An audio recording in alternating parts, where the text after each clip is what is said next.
It's a pleasure to be with you again this afternoon. We appreciate the congregation here so much, and we thank you for taking the time to be here. I know it's wet outside, and that might have hindered other folks from coming out, but you made it, and we appreciate the fact that you're here. If you're visiting, we are especially thankful that you took time to be with us. You are our VIPs. You could be somewhere else, doing something else, but you took time to be here. Jesus, in the book of Luke chapter 14, is invited to dinner at the house of a Pharisee. And it's not unusual that Jesus would pay a social visit. After all, Jesus is often with people, and he had to eat, much like you and I. He was a social being. And at this particular dinner, for some reason, a man enters who is inflicted with dropsy. The scripture says it's a Greek terminology used just this one time in the entire New Testament. And the word comes from a compound word put together, not to get too technical, hydropicosis. So you hear the word hydro in there. There's something to do with excess fluids in the lower extremities of the body, and it's extremely painful, especially in the joints. Maybe some of our older folks could identify. My mom suffers terribly from rheumatoid arthritis. Sometimes her hands are bent like this because it's swollen, her knees, her feet, and it's extremely painful. And there's not accessibility to medical care and pain management like you have here in the United States. So we can identify some of this when you read in Scripture. This man comes in to this dinner. I assume he's uninvited because it's a Pharisee that invites Jesus. Jesus, in verse 1, is being looked at very closely. The Pharisees are looking intently at Jesus. Unless we think they're looking from the perspective of wanting to learn, like an understudy, looking at the master, trying to adopt practices and principles as an apprentice would, they are looking with evil intent. They are looking to find fault. They're looking to see what he's going to do. And Jesus, perceiving that they are looking, asks them a question. Is it lawful to heal a man on the Sabbath? And here you have lawyers and Pharisees, and they could not answer Jesus. And Jesus then begins to talk about oxes and donkeys and the allowances under the law, that if your ox needed help or if your donkey needed help, obviously you'll stop and help your ox and your donkey. But men are much more important than oxes and donkeys. And Jesus heals that man. And while sitting at this dinner, he was noticing, while people were piling in, that they were choosing the best seats in the house. They wanted to sit as close as possible to the guests, to the host. These guests were coming in and they were trying to get as close to the host as possible. Some say it's a rectangular shape, very close to the ground and with cushions and all that stuff. And you wanted to get at the head of the table. And Jesus says in verse 11, all those who exalt themselves will be humbled, but he who humbles himself will be exalted. How shameful it would be if someone came over and said, excuse me, you're in the wrong seat. This is for a dignitary. This is for someone much more important than you. And you have to get up and leave and go to the back. I hope nobody here ever had an experience like that. You know, I remember one time we were going to a wedding, and we ended up at the wrong wedding. And it's like, these people look strange. This church building looks strange. I don't know these people. So we got up and quietly left.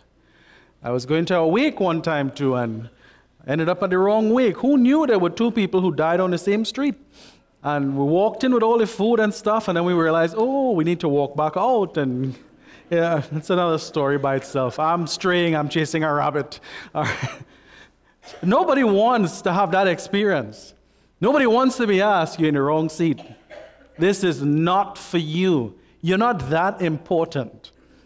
Wait for someone to invite you to come up to the head table. Jesus is teaching humility, obviously, right? And yet, in this dinner, it seems as if one of the Jewish guests either gets uncomfortable because of the discussion, and he tries to change the subject, or he misunderstands the idea of the kingdom. And he just blurts out, "Blessed are those who get to sit and eat in the kingdom." And Jesus uses that as an opportunity to teach. And he talks about a great banquet and all those who will be invited to eat in that banquet. And he leaves that discussion and moves on from this dinner. And crowds, Scripture says multitudes, were following Jesus. And that sounds exciting. I mean, who wouldn't want people to follow you? But Jesus stops. And he wants the crowds to know what they're getting into. He said, "No man who has not left father, mother, wife, children, sons, daughters, brothers or sisters, cannot be my disciple." In fact, the version actually uses the word hate.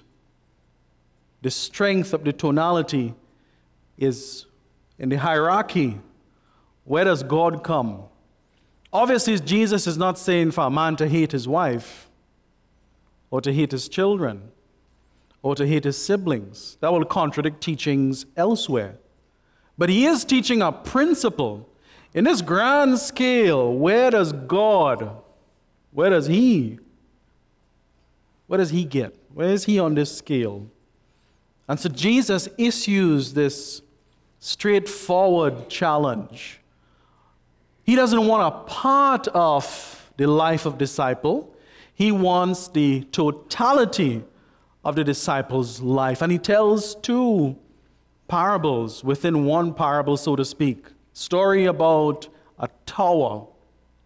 That no man sits down and decides to build a tower, lays the foundation, and then midway decides he's run out of finances. It cannot be completed. Isaiah chapter 5, Matthew chapter 21, and Mark chapter 4 talks about towers. Smith says in his dictionary that towers were typically built in vineyards.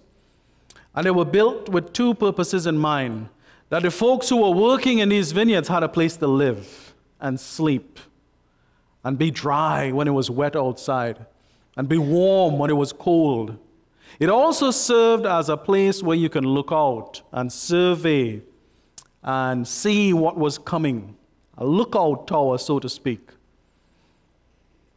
No one typically who's going to start a farming enterprise doing a vineyard would not build a tower. Typically, that's what's built first from Smith's perspective. It's an extremely wise investment. Notice carefully, this man spent time. He dug the foundation. There's a foundation to be built on. The project is on its way, but midway, he runs out of money. So there's a financial loss. He walks away from the entire project. And then secondly, there's the ridicule aspect. That there were people passing by and then they, well, you know that guy, he didn't really think that through. He started that whole project and he didn't see it through. Let's see, closest counterpart I can think of at the top of my head was in our visit to Hawaii several years ago when I went to preach. The local folks were taking us around through Honolulu, and as we were driving to the southern end of the island, I saw this overpass, this highway in the air, and it just stopped midway. And there was no construction. There was nothing going on. It started nowhere and it ended nowhere. I was like, where is this going and where is it coming from? And the people says, yeah, that's us. What's the name? I saw. Billions of dollars. And I saw an unfinished road that starts nowhere and finishes nowhere. And you're trying to figure out, whose idea was this? Sometimes I have those same questions for engineers and some of the road designs that I drive on here. I'm a little surprised. That's a separate topic altogether. So this guy everybody's just laughing. He didn't plan this out. He didn't put paper. He didn't, think this through. And then Jesus tells a second story. No king going to war doesn't just get his army together and go to fight without first thinking about his enemy. If he has 10,000 soldiers and he's fighting against 20,000 soldiers, likelihood is that he might lose. He might lose that battle. Jesus says if that's his situation, he will send out an ambassador and try to get terms of agreement. Agree with your adversary quickly, so to speak. See, people who go to fight war usually have this intelligence gathering system, fact-finding missions, and all this type of research before they go to war. Jesus is talking about advanced planning, obviously. Like, well, what does that have to do with anything tonight? Well, Jesus says in Matthew chapter 16, Mark chapter 14, and in the book of Luke chapter 9, that if any man comes after me, he must first deny himself, take up his cross, Luke adds daily, and then follow me. We put all the parallel references together, and Jesus talks about sacrifice and commitment. Becoming a disciple of Christ, one must first realize it's going to cost something. The word sacrifice is a good Bible word. It's mentioned 309 times in the Old Testament. It's the Hebrew word zebah. You first find it in the book of Genesis chapter 3, about verse 21. When God was about to clothe Adam and Eve, who were dressing themselves with fig leaves. They were practicing fig leaf religion. Let's make do with what we have. God decided to clothe them because they were still naked. And some believed that animals were sacrificed to provide the clothing. Or in Cain and Abel's case, Abel obviously brought an animal sacrifice for God. The idea here is there's something standing in place of the sinner. There is a substitute that is standing in place of the sinner. This is standing in place of me instead of me.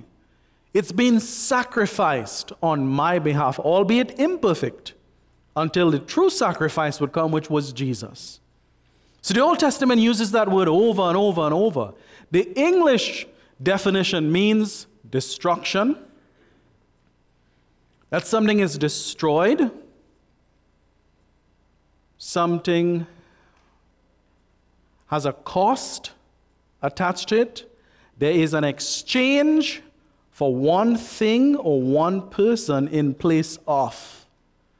So Jesus uses this phrase, a man must first deny himself. Let's see how the Bible describes self-denial. That word denial is used 14 times in the New Testament in 3 places. I say 14 times in 3 places, 3 of the Gospels. And here you have Jesus talking about a man must deny himself, take up his cross daily, and come after me. But one of the best pictures we can find is Matthew chapter 26, Luke chapter 22, John chapter 9. We find Peter having a conversation with Jesus. And Jesus says, before that rooster crows tonight, you will have denied me 3 times. And Peter says, far be from it, Lord. And when you put all those scriptural references together, here's Peter, and he's by the fire warming himself. And you need to see the visual here. He's warming himself because it's cold at night. And for some reason, he can see where Jesus is. He can actually see Jesus with the soldiers. And this young servant girl says, weren't you one of his followers? And he said, no, you're mistaken. No, it's not me. Some time passes by and she sees him again and she says, are you sure this man was one of them? And when you read Mark's account, Mark adds this little tidbit. He says, his speech, he spoke like a Galilean. You can hide a lot of things, but you can't hide your speech. I can tell where folks are from sometimes by the way they speak. I can tell if people are from Arkansas. I can tell if people are from Kentucky. I can tell if people are from Boston. I can tell if you're from England. You can probably tell if one of us are from Trinidad. I can pick out a Trini anywhere. They can't hide. They try to mask it with the accent, but I was talking to these nice ladies from Arkansas, and they were well educated, they were attorneys, and they said they felt so ashamed when they went to Washington, D.C., and they were having a meeting, and as soon as they opened their mouth, people judged them because they sounded as if they were from the South. I was like, be proud of who you are. Embrace your accent. God made you the way you are. You are unique. But on this night, Peter's accent betrays him. On the 3rd go-around, Peter began to swear and curse. I don't know that man. There was this progression in his denial. It started with, I don't know him. And then, obviously, I don't know him. And as the night ventured on, I don't know him whatsoever. I have nothing to do with him. I've never seen him. How dare you accuse me of associating with that man? And one of the gospel accounts says, that's the time when Peter's eye and Jesus' eye met. That Peter looked and he saw a glimpse of Jesus looking at him. Could you imagine how Peter felt? Boisterous, brave, loud fisherman. And the text says he was cut, ran away, filled with tears. The Bible describes what denial is. C.S. Lewis, in his book, Mere Christianity, on page 163 and 164 thereabouts, writes the lines about the cost of the discipleship. And he says, Christ is not concerned with merely cutting off branches. Christ is concerned with chopping down the tree. Christ is not merely concerned with taking out a tooth because you have some problem. He's concerned with taking all of it out. Christ is not concerned with getting an hour of our life. He wants the entire life. Christ is not asking for a piece of a man. He wants the whole man. That's Christianity. That's what Jesus is asking of this group of people who are following. Deny self. One of the best illustrations Jesus uses is take up cross.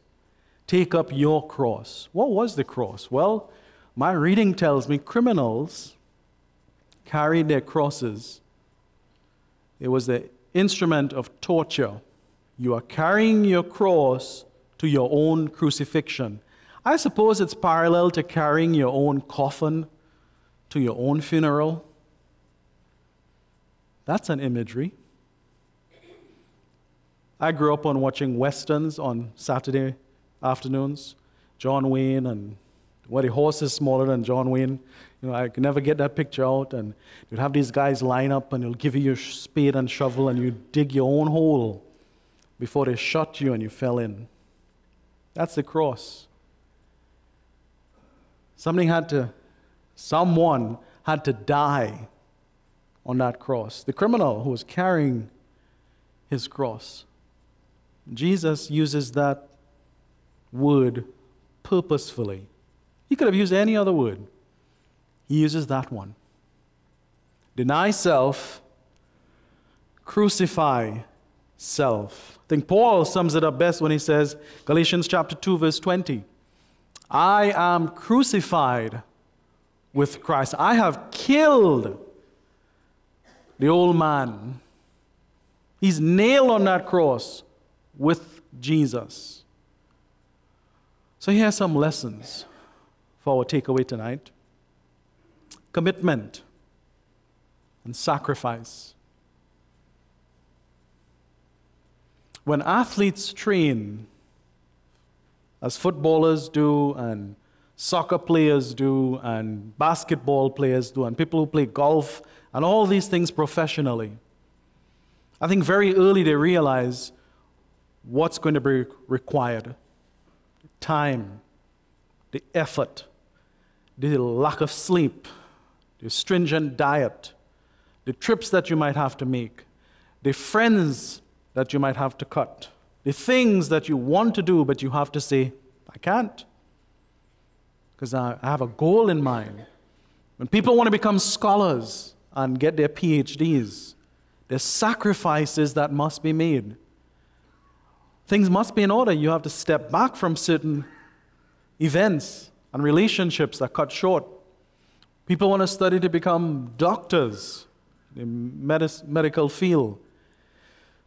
Have to set aside years and years of study, and they have to balance life. We understand all of that. We get that easily.